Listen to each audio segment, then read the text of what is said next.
ബൈബിളിന്റെ സന്ദേശത്തെക്കുറിച്ച് അധികമാർക്കും അറിയില്ലാത്ത ചില കാര്യങ്ങൾ എന്താണെന്ന് നോക്കാം. ബി.സി. 4026 ശേഷം ഭരിക്കാനുള്ള യഹോവയുടെ അവകാശത്തെയും യഹോവ ഭരിക്കുന്ന വിധത്തെയും സർപ്പം ചോദ്യം ചെയ്യുന്നു. ഭാവിയിൽ സർപ്പത്തെ, അതായത് സാത്താനെ തകർക്കുന്ന ഒരു വിത്തിനെ അഥവാ സന്തതിയെ എഴുന്നേൽപ്പിക്കുമെന്ന് യഹോവ വാഗ്ദാനം ചെയ്യുന്നു. ഉൽപ്പത്തി 3:1 മുതൽ 5 വരെയുള്ള വാക്യം. എന്നിരുന്നാലും സാത്താന്റെ സ്വാധീനത്തിൻ കീഴിൽ സ്വയം ഭരിക്കാൻ യഹോവ മനുഷ്യർക്ക് സമയം അനുവദിക്കുന്നു. ബി.സി. 1943 വാഗ്ദാനം ചെയ്തിരുന്ന സന്തതി അബ്രഹാമിന്റെ വംശജനായിരിക്കുമെന്ന് യഹോവ അബ്രഹാമിനോട് പറയുന്നു.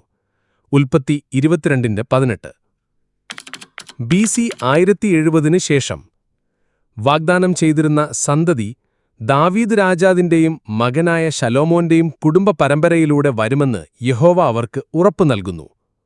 2 ശമൂവേൽ 7:12-16, 1 രാജാക്കന്മാർ 9:3-5 വാക്യങ്ങൾ, യെശയ്യാ 9:6-7 വാക്യങ്ങൾ.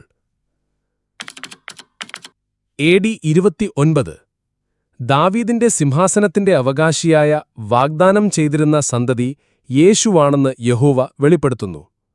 ഗലാത്യർ 3:16, ലൂക്കോസ് 1:31-33 വാക്യങ്ങൾ. എ.ഡി. 33 യേശുവിനെ കൊന്ന് വാഗ്ദാനം ചെയ്തിരുന്ന സന്തതിയെ സർപ്പമായ സാത്താൻ കുറച്ചു സമയത്തേക്ക് നിഷ്ക്രിയനാക്കുന്നു. യഹോവ യേശുവിനെ സ്വർഗീയ ജീവനിലേക്ക് ഉയർപ്പിച്ച് യേശുവിന്റെ പൂർണ്ണതയുള്ള ജീവന്റെ മൂല്യം സ്വീകരിക്കുന്നു. അത് ആദാമിന്റെ വംശജരുടെ പാപങ്ങൾ ക്ഷമിച്ച് അവർക്ക് നിത്യജീവൻ നൽകാനുള്ള അടിസ്ഥാനമായി. ഉൽപ്പത്തി 3:15, പ്രവർത്തികൾ 2:32-36, 1 കൊരിന്ത്യർ 15:21-22 വാക്യങ്ങൾ. ഏകദേശം എ.ഡി. 1914 സർപ്പമായ സാത്താനെ യേശു ഭൂമിയിലേക്കെറിയുന്നു. കുറച്ചുകാലത്തേക്കവിടെ തളച്ചിടുന്നു. വെളിപ്പാട് 12:7, 9, 12 വാക്യങ്ങൾ. ഭാവി യേശു 1000 വർഷത്തേക്ക് സാത്താനെ തടവിലാക്കുന്നു, പിന്നെ കൊന്നുകളയുന്നു.